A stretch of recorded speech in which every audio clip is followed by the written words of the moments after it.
Livros de Ouvir, o seu canal de audiolivros. Um livro a cada mês. Capítulos toda semana.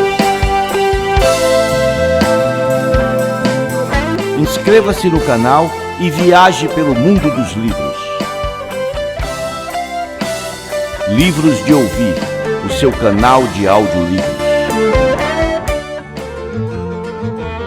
O canal Livros de Ouvir apresenta O Alienista, de Machado de Assis.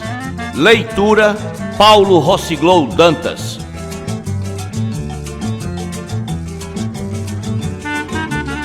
Primeiro capítulo. De como Itaguaí ganhou uma casa de Orates. As crônicas da vila de Itaguaí dizem que em tempos remotos vivera ali um certo médico, o Dr. Simão Bacamarte, filho da nobreza da terra e o maior dos médicos do Brasil, de Portugal e das Espanhas. Estudara em Coimbra e Pádua.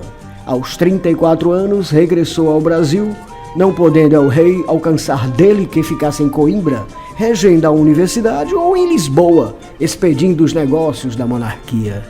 Disse ele à sua majestade: é o meu emprego único, Itaguaí é o meu universo.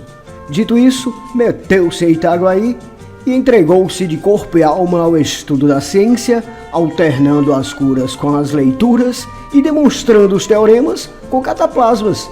Aos 40 anos casou com Dona Evarista da Costa e Mascarenhas, senhora de 25 anos, viúva de um juiz de fora e não bonita nem simpática.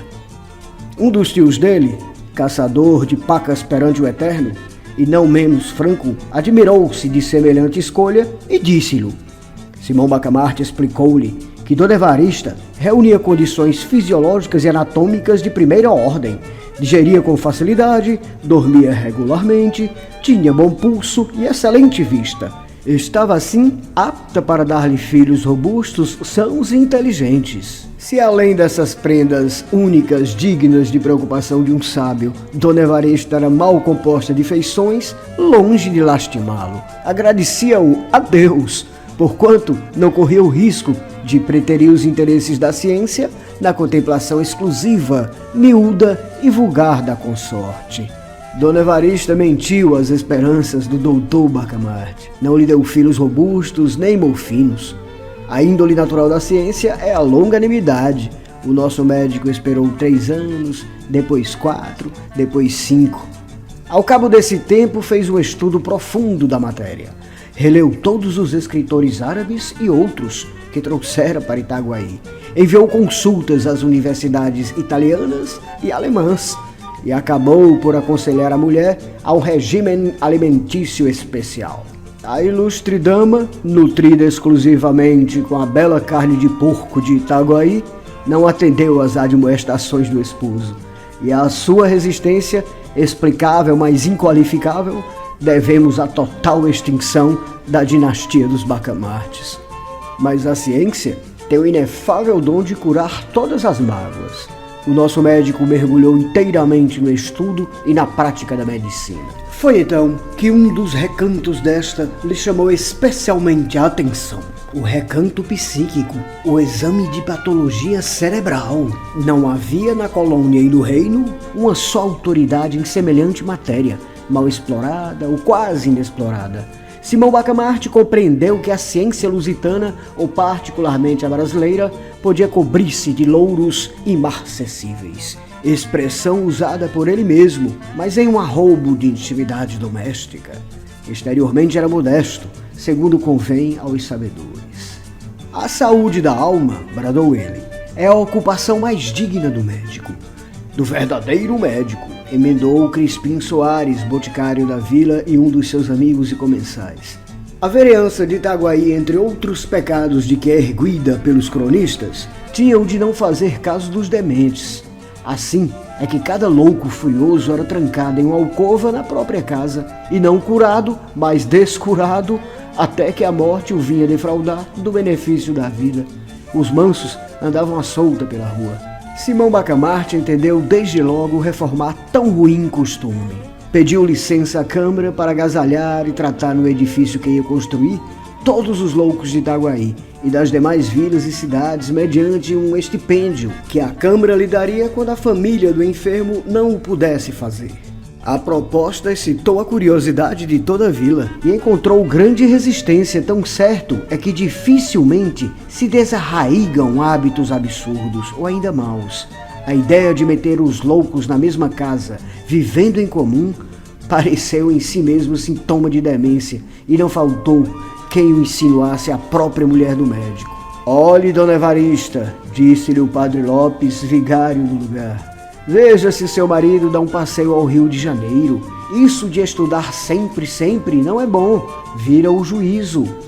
Dona Evarista ficou aterrada. Foi ter com o marido, disse-lhe que estava com desejos. Principalmente, o de vir ao Rio de Janeiro e comer tudo o que a ele lhe parecesse adequado a certo fim. Mas aquele grande homem, com a rara sagacidade que o distinguia, penetrou a intenção da esposa e redarguiu-lhe sorrindo que não tivesse medo. Dali foi à Câmara, onde os vereadores debatiam a proposta e defendeu-a com tanta eloquência que a maioria resolveu autorizá-lo ao que pedira, votando ao mesmo tempo o imposto destinado a subsidiar o tratamento, alojamento e mantimento dos doidos pobres. A matéria do imposto não foi fácil achá-la. Tudo estava tributado em Itaguaí. Depois de longos estudos, assentou-se em permitir o uso de 2 penachos nos cavalos dos enterros. Quem quisesse emplumar os cavalos de um coche mortuário pagaria 2 tostões à Câmara, repetindo-se tantas vezes esta quantia quantas fossem as horas decorridas entre o falecimento e a última bênção na sepultura. O escrivão perdeu-se nos cálculos aritméticos do rendimento possível da nova taxa. E um dos vereadores, que não acreditava na empresa do médico, pediu que se relevasse o escrivão de um trabalho inútil. Os cálculos não são precisos, disse ele, porque o doutor Bacamarte não arranja nada. Quem é que viu agora meter todos os doidos dentro da mesma casa? Enganava-se o digno magistrado. O médico arranjou tudo. Uma vez empossado da licença, começou logo a construir a casa. Era na Rua Nova, a mais bela rua de Itaguaí naquele tempo. Tinha 50 janelas por um lado, um pátio no centro e numerosos cubículos para os hóspedes. Como fosse um grande arabista, achou no Corão que Maomé declara veneráveis os doidos, pela consideração de que Alá lhes tira o juízo para que não pequem. A ideia pareceu-lhe bonita e profunda e ele a fez gravar no frontispício da casa. Mas, como tinha medo ao vigário e por tabela ao bispo, atribuiu o pensamento a Benedito VIII. Sendo com essa fraude, aliás pia, que o padre Lopes lhe contasse ao almoço a vida daquele pontífice eminente. A Casa Verde foi o nome dado ao asilo por alusão à cor das janelas que pela primeira vez apareciam verdes em Itaguaí. Inaugurou-se com imensa pompa de todas as vilas e povoações próximas e até remotas, e da própria cidade do Rio de Janeiro correu gente para assistir às cerimônias que duraram 7 dias. Muitos dementes já estavam recolhidos, e os parentes tiveram ocasião de ver o carinho paternal e a caridade cristã com que eles iam ser tratados. Dona Evarista, contentíssima com a glória do marido, vestiu-se luxuosamente, cobriu-se de joias, flores e sedas. Foi uma verdadeira rainha naqueles dias memoráveis. Ninguém deixou de ir visitá-la 2 e 3 vezes, apesar dos costumes caseiros e recatados do século, e não só a cortejavam, como a louvavam por quanto. E este fato é um documento altamente honroso para a sociedade do tempo. Viam nela a feliz esposa de um alto espírito, de um varão ilustre, e, se lhe tinham inveja, era santa e nobre inveja dos admiradores. Ao cabo de 7 dias, expiraram as festas públicas. Itaguaí tinha finalmente uma casa de orates. Livros de Ouvir, o seu canal de audiolivros. Um livro a cada mês. Capítulos toda semana. Inscreva-se no canal e viaje pelo mundo dos livros. Livros de Ouvir, o seu canal de audiolivros.